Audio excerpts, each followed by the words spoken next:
Saudara, kita masih bersama dengan pakar hukum internasional Profesor Hikmahanto Juwana membahas proses evakuasi 11.000 pelaut yang saat ini masih terjebak di Selat Hormuz. Prof. Hikmahanto, tadi kita sampai Ya, soal masih ada dua kapal Indonesia di sana, Pertamina Pride, Gamsunoro, yang masih terdampar ataupun terjebak di Selat Hormuz. Anda pernah mengatakan saat awal konflik Amerika Serikat dan Israel kalau Indonesia dilematis posisinya. Di satu sisi ia ingin dua kapal tanker Indonesia ini lolos dari Selat Hormuz begitu. Lalu Indonesia juga tidak khawatir. Anda juga mengatakan dilemanya adalah Indonesia tidak mau berat sebelah begitu antara Amerika Serikat dan Iran. Kalau hari ini seperti apa posisinya, Prof?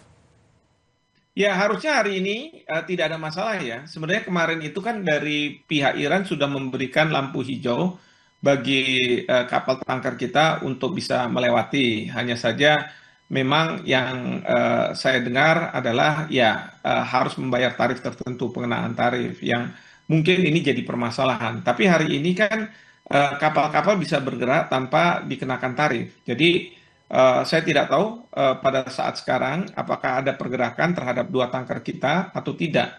Nah, kalau misalnya pergerakan itu sudah ada, ya tentu kita bersyukur. Tapi kalau misalnya masih belum, mungkin dari Kementerian Luar Negeri melalui perwakilan kita di Iran bisa melakukan apa ya, bertanya gitu ya, ada masalah apa yang tidak memungkinkan kapal kita bisa keluar dari Selat Hormuz. Dan ini kita harus melakukannya secara aktif dan kita perlu juga memastikan bahwa kru yang ada di kapal tanker ini masih dalam keadaan sehat dan masih bisa melanjutkan pelayaran. Kalau tidak, tentu Kemlu itu bisa berkomunikasi dengan pihak IMO untuk juga bisa menyelamatkan, melakukan evakuasi terhadap kru kita yang ada di dua tanker Pertamina. Seperti itu. Ya, untuk proses evakuasi besar-besaran yang akan dilakukan IMO ini, perlukah Indonesia proaktif juga, mengingat Indonesia juga aktif di PBB? Ya, kita perlu proaktif sepanjang memang ada warga negara kita eh, sebagai pelaut yang terjebak ya di Selat Hormuz. Eh, Tentu ada dua kapal tanker, tapi kita belum tahu apakah tanker itu diawaki oleh warga negara Indonesia atau tidak. Kalau misalnya ada warga negara Indonesia, maka itu kita harus proaktif, kita harus memastikan perlindungan terhadap warga negara kita yang terjebak dengan melakukan komunikasi insentif ya dengan IMO.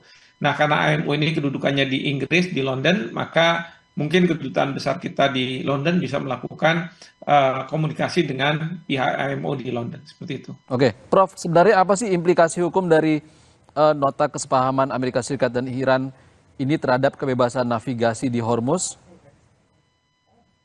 Nah, gini, jadi MOU ini sudah ada dan memang salah satu poin adalah agar Hormuz itu oleh Iran tidak lagi ditutup dan kemudian blokade Amerika Serikat akan kemudian ditarik gitu ya, sehingga Selat Hormuz bisa seperti Selat Hormuz belum terjadinya perang antara Amerika dengan Iran. Nah, eh, hanya saja ini kan ada saling klaim. Misalnya Iran mengatakan bahwa kita sekarang sudah menguasai Selat Hormuz, tapi Amerika Serikat mengatakan enggak, kamilah yang menguasai Selat Hormuz. Nah, ini yang agak merepotkan karena kalau misalnya dia yang menguasai, pertanyaannya adalah kebijakan mereka terhadap Selat Hormuz itu seperti apa. Ini yang kita juga harus tahu. Ya, tapi inilah yang sebenarnya MOU ini sebenarnya juga tidak memberikan kepastian ya bagi dunia apakah sebenarnya benar-benar Selat Hormuz itu eh, bisa dilalui sebagaimana sebelum terjadinya perang. Ini sekali lagi tadinya kita berharap dengan adanya MOU ini akan ada kepastian. Ternyata dalam pelaksanaannya ini MOU ini masih memunculkan ketidakpastian. Artinya masih rapuh MOU ini. Ya, rapuh dan sebenarnya open for interpretation. Oke. Jadi terbuka untuk interpretasi. Bagaimana pasal-pasal itu diinterpretasi.